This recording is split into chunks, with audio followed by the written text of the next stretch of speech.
नमस्कार मित्रों, मैं पंडित रमेश शर्मा अपने हिंदी के एस्ट्रोलॉजी चैनल में एक बार फिर आपका स्वागत करता हूं। आज यहाँ पर एक ऐसे प्रश्न पर बात करेंगे जिस पर हमारे युवा साथी काफ़ी ज़्यादा कंसंट्रेट करते हैं, बहुत ज़्यादा प्रश्न आते हैं हमारे युवा मित्रों के कि क्या हमें विदेश में जाके जॉब करना चाहिए, क्या हमें विदेश में सफलता मिलेगी,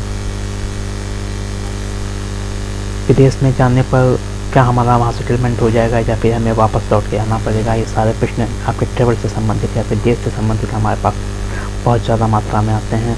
आज इसी मुद्दे पर बात करते हैं, लेकिन यह बात आरंभ करने से पहले मैं आपसे एक छोटा सा निवेदन करना चाहूँगा कि आप हमारे चैनल को सब्सक्राइब करें और आने वाले वीडियोस को इसी प्रकार देखते रहें। हमारी जन्म कुंडली का 12वां भाव विदेश को बताता है, 9वां भाव भी काफ़ी महत्वपूर्ण होता है ट्रेवल के लिए, और हमारी कुंडली का 4था भाव ये बताता है कि हमें अपने ही देश में सफलता मिलेगी या नहीं, हमारे नेटिव प्लेस को बताता है। राहु कारक ग्रह होता है विदेश का, यानी कि इन ग्रहों के कॉम्बिनेशन से हम एक डिसीजन पे पहुंच सकते हैं कि या तो कोई विदेश में सफलता मिलेगी या नहीं।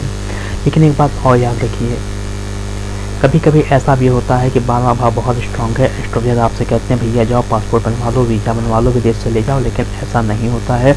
यदि आपका 12वां भाव स्ट्रांग है तो कभी कभी ऐसा भी हो सकता है कि आप विदेश ना जाएं, लेकिन विदेश से काफ़ी ज़्यादा लाभ कमा लें। आप मल्टीनेशनल कंपनी में अच्छी पोस्ट पर पहुँच सकते हैं, जहाँ पर आप केवल अपने देश में रह के काम करें। आप कोई ऐसा ऑनलाइन बिजनेस भी कर सकते हैं जिससे आप अपने देश में रहकर बिजनेस से काफ़ी पैसा कमाएं। यानी कि हम केवल यही डिसाइड कर सकते हैं मोटे मोटे तौर पर कि विदेश से आपको लाभ होगा या नहीं। जब 12वें भाव का स्वामी अष्टम भाव में होता है या अष्टम भाव का स्वामी 12वें भाव में होता है तो आपके विदेश जाने के बहुत अच्छे योग बनते हैं। जब भी आपके 12वें भाव का स्वामी 10वें भाव में आ जाता है या 10वें भाव का स्वामी 12वें भाव में चला जाता है, ऐसे में विदेश में जाकर काम करने की बहुत ही अच्छी संभावना होती है।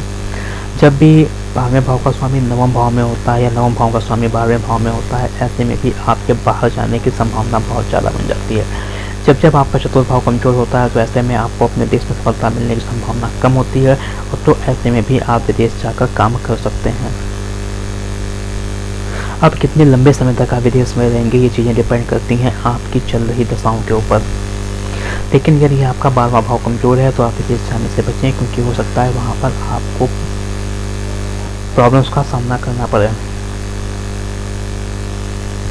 मुख्य रूप से सबसे ज़्यादा 12वें भाव और 9वें भाव को आपको मजबूत होना चाहिए, साथ में 10वें भाव को और चतुर्थ भाव को भी सपोर्ट करना चाहिए।